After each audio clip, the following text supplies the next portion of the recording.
Hello everyone, my name is Haryo Pandaprakasa and I'm here trying and conveying to you about the data visualization theory for Rakamin Academy application as a tutor.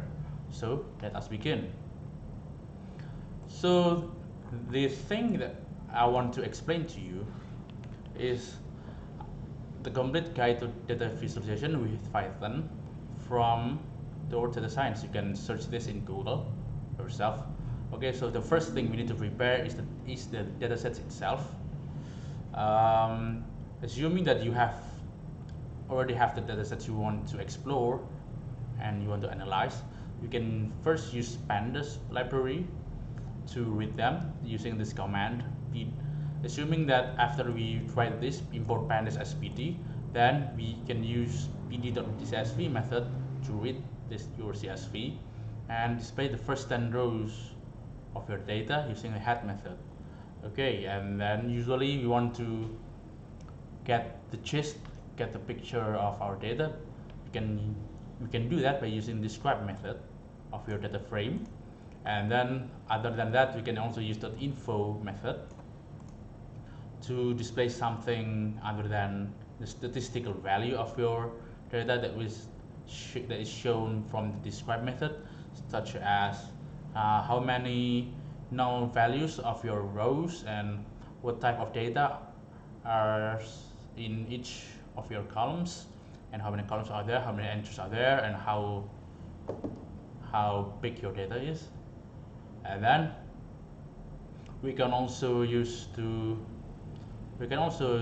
limit the number of rows and columns that the pandas display by using this set option, display max rows, display max column, display width set option method. And we can also use a method to highlight maximum and minimum values with colors, such as here style.format method, and then highlight max method and highlight underscore min method. So we can also use color gradient to display the values, and we can also display the values with bars. Moreover, we can also combine the above functions and ensure a more complex visualization using this style.format, the background gradient, and highlight underscore max. And before we continue further, let me tell you that we can do this. We can explore our data using Jupyter Notebook if you plan to do it on desktop, and if you want to do it on cloud, you can also use Google Colab, as I had used in my first semester of graduate study. Okay, so let's continue. We can also use pandas profiling that generates interactive reports, but as far as I am concerned, I never used this in my lecture, in my class, so you can read this yourself. Pandas profiling. This may be important, but I had never used it. So we can continue to Matplotlib, the most basic library for visualizing data graphically.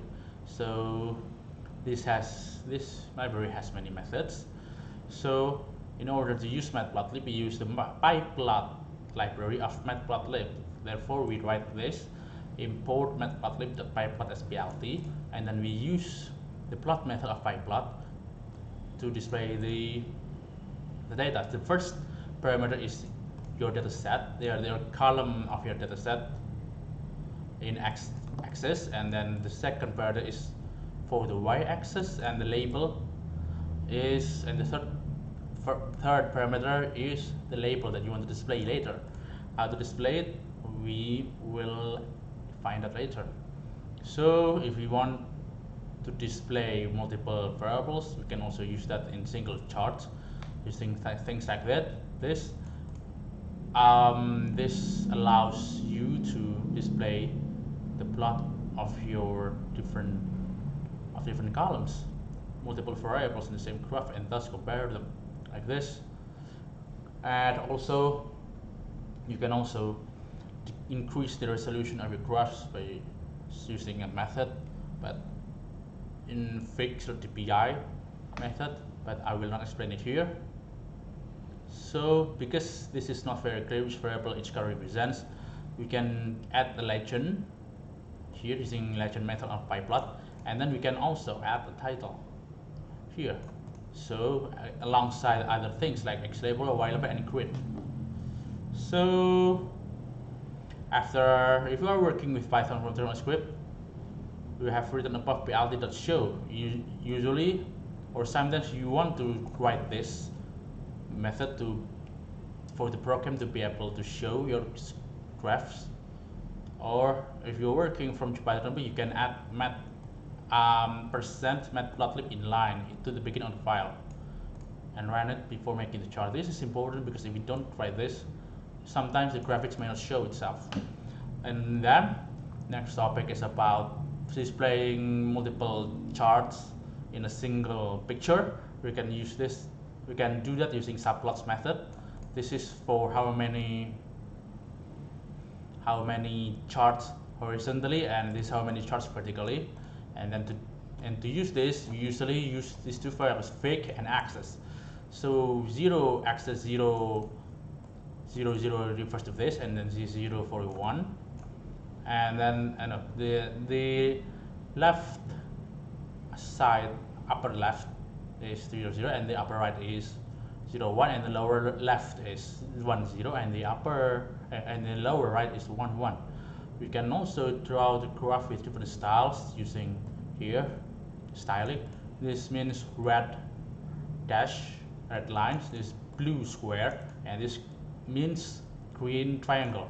Okay, we can also use scatter plot and using scatter method to display our data, or we can also use bar charts, or we can also use histogram according to the type of the data.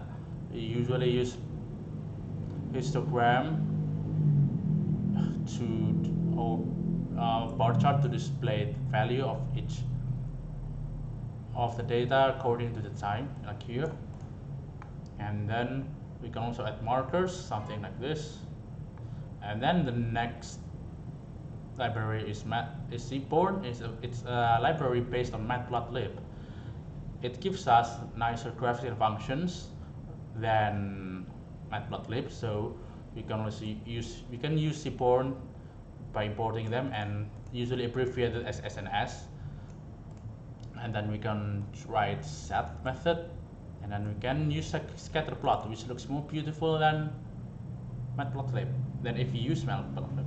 And then the second way is the second type of chart is rel plot. This stands for relation plot. This may look similar to scatter plot, but the difference is that we can differentiate between row and column in here rather than in scatter plot. And then we can also use heat map to display the correlation of the data using the F-core and heat map here. But yeah, we can one is means highly correlated, very correlated, is totally correlated, and minus is not correlated at all. We can use pair plot to display the correlation of data graphically, and sometimes pair plot and join back. And then we can also use scat plot to do something to display the concentration of data and display the outlier. This is the concentration of data in the most constant data, and then we can also use it to display the outliers, much like the bar plot. Okay, that's all for now. Thank you for your attention.